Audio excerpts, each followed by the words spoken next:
Retour dans la capitale sénégalaise pour aller à la découverte des sculpteurs de Bop.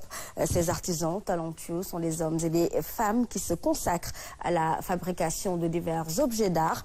Ce qui rend leur travail encore plus remarquable, c'est qu'ils réalisent tout à la main. Aucune machine n'est utilisée. Jambo Ngom est allé à la rencontre.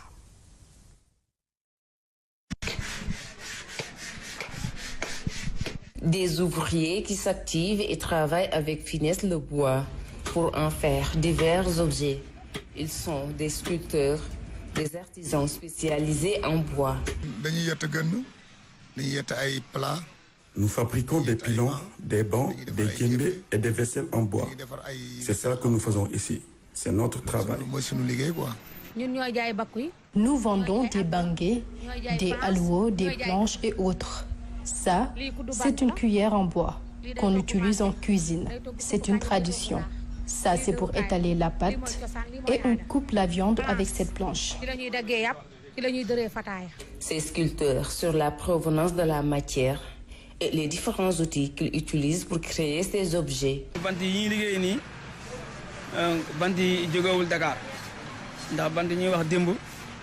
Nous n'avons pas ces bois à Dakar. Nous les achetons dans d'autres localités comme dans le Sine Saloum, en Casamance et dans le Baol.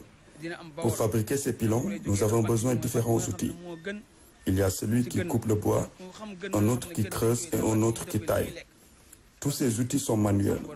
Nous, les Laobé, faisons tout avec nos propres mains.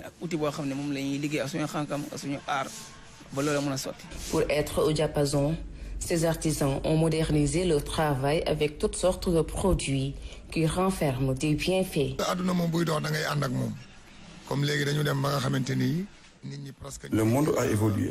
C'est pourquoi nous modernisons notre travail. Nous fabriquons toutes sortes de vaisselles en bois, comme des assiettes, des soucoupes, des cuillères, des saladiers et autres. Manger avec ces vaisselles présente des avantages.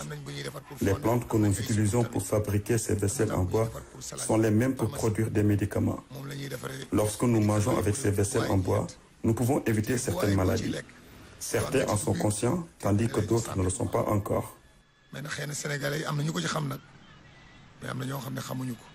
Ces artisans aux multiples talents sont installés à Bop depuis les années 1960. Pour eux, cette activité nourrit bien son nom et ils ont besoin de soutien pour la développer davantage.